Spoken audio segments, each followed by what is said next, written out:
Hi, today, I'm going to explain a dystopian science fiction action thriller film called What Happened to Monday. Spoilers ahead. Watch out in 2043, the population of the Earth has multiplied many folds.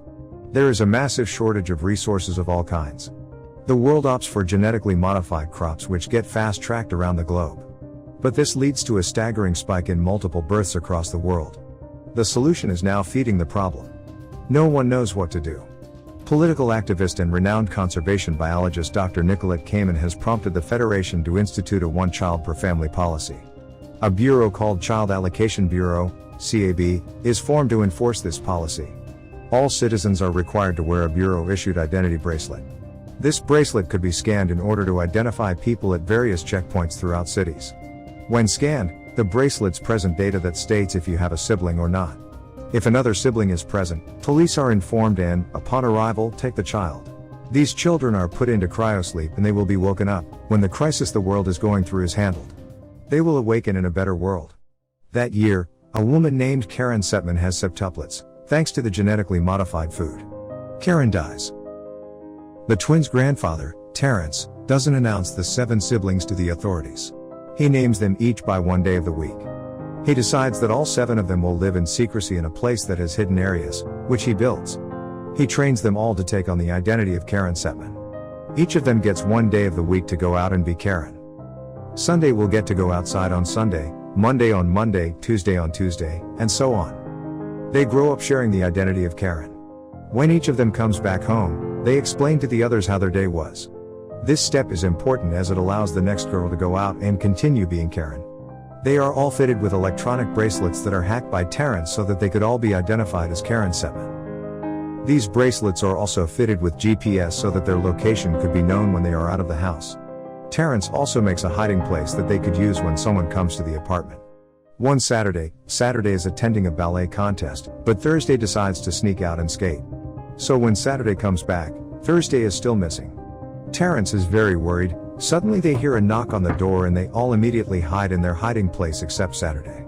Terrence immediately takes a gun and carefully opens the door. It turns out that the person is Thursday who has returned, but tragically Thursday gets her index finger cut off because she fell off the skateboard. Since all of the girls need to look the same, Terrence cuts the index fingers off all the other girls starting from Monday.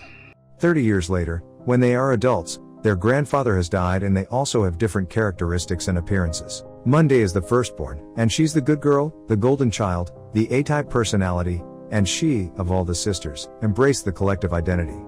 Tuesday is the paranoid pothead, a little bit of a loose cannon. Wednesday is the athletic one, the fighter of the bunch. Thursday is the bad girl, she's the rebel, and she craves her own identity and autonomy. Friday is the smart one, the computer geek, and the sisters only have their life, their career, their success, because of Friday. Saturday gets to hang out on Saturday, be homeschooled, and never went to work probably a day in her life, so she's the wild child, she's the lucky one, she gets to party her face off. And Sunday is the caregiver, she goes to church on Sunday, and is supposed to be the believer of the bunch. As they have different appearances, the sisters use wigs and makeup to cover any identifying features. On one Monday, it's time for Monday to go out of the house, but she is too nervous because that day, Karen Setman is going to give a presentation at the office to get a promotion. Monday prepares her disguise. On her way to the office, at a checkpoint, Monday runs into Adrian, a CAB agent. He is checking her identity and talks to her. Arriving at work, Monday meets Jerry in the elevator, who is also eyeing for the promotion. Jerry tells Karen that he knows her secret and blackmails her to get the promotion. At night, the sisters are waiting for Monday who hasn't returned home. They track the GPS location of Monday's bracelet, but strangely her whereabouts cannot be traced. The sisters freak out and assume something happened to Monday. Next day, Tuesday heads out to work and tries to act normal. Tuesday learns that Monday got the promotion and met Jerry at a bar. Before she can investigate further, CAB agents detain her and cut off her communications. In the CAB facility, Adrian sees Tuesday escorted to a cell, where she meets Nicolette Kamen, head of the CAB. Kamen reveals that she knows that Tuesday has many siblings, and she knows there are still 5 of her twins living in her apartment. Then a CAB agent named Joe grabs Tuesday and points a knife at her. In the apartment, the 5 remaining sisters begins to panic. Not long after, CAB agents come and enter their apartment with Karen's eye, to bypass a retinal scanner. A fight ensues between the CAB agents and the sisters. The sisters manage to defeat the agents, but Sunday is shot and she dies. The remaining 4 sisters are crying over Sunday's death, and getting more depressed. At the apartment, Friday learns that the eye is Tuesday's, and the sisters suspect Jerry may have sold them out. The next day, Wednesday leaves without disguising herself and confronts Jerry. However, it turns out that Jerry doesn't know anything about Karen's identity as one of 7 people. All he knows is that Karen has a contract with Nicolette Cayman. He reveals that Karen got the promotion when she sent millions of euros to Cayman to fund her campaign. He doesn't know any other detail. Not long after, a CAB sniper kills Jerry, so Wednesday immediately flees his apartment, but unfortunately, a CAB agent, Joe, manages to corner Wednesday. He finally shots her dead. In the twins' apartment, someone knocks on their door. Only Saturday, Friday and Thursday are remaining in the apartment. Friday and Thursday immediately hide, and Saturday opens the door. It turns out that the person is Adrian, a CAB agent.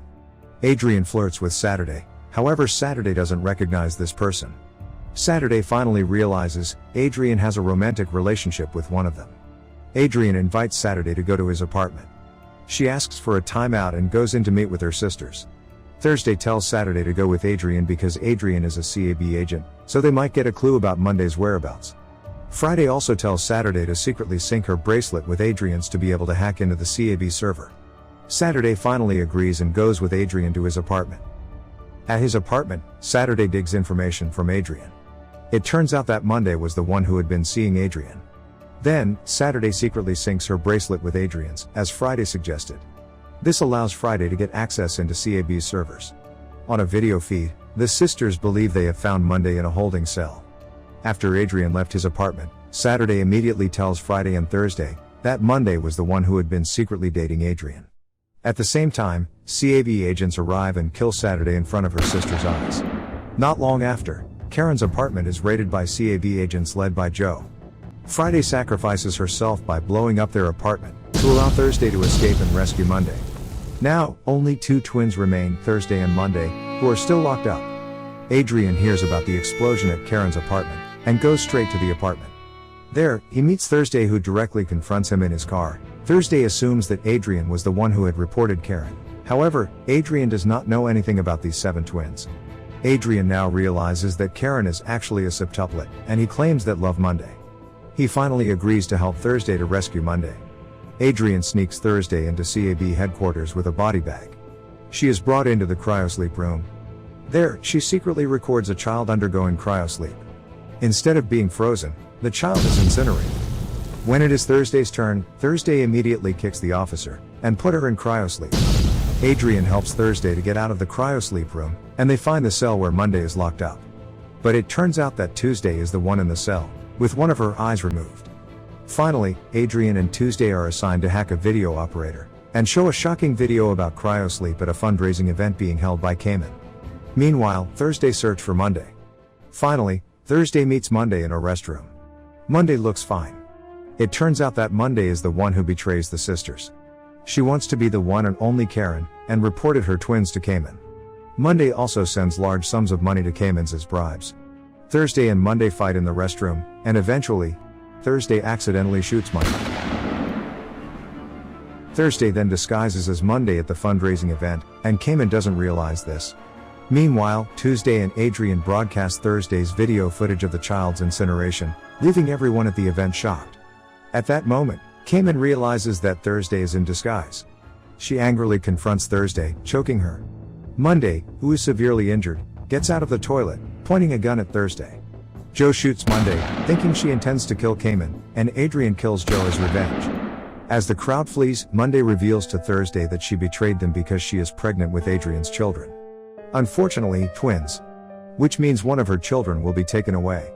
For the sake of her children, she makes a deal with Cayman. She secretly compromises the knowledge and location of her 6 sisters in return for her to be free and live her life normally as Karen. Not long after, Monday dies from her wounds. In the end of the story, the one-child policy is abolished, and Cayman faces the death penalty. Thursday, Adrian, and Tuesday are the ones that remains alive. Monday's and Adrian's twins develop in an artificial womb. As the camera dollies out, hundreds of babies are seen crying in one enormous ward, as nursing staff care for them. And that's the ending of the movie What Happened to Monday.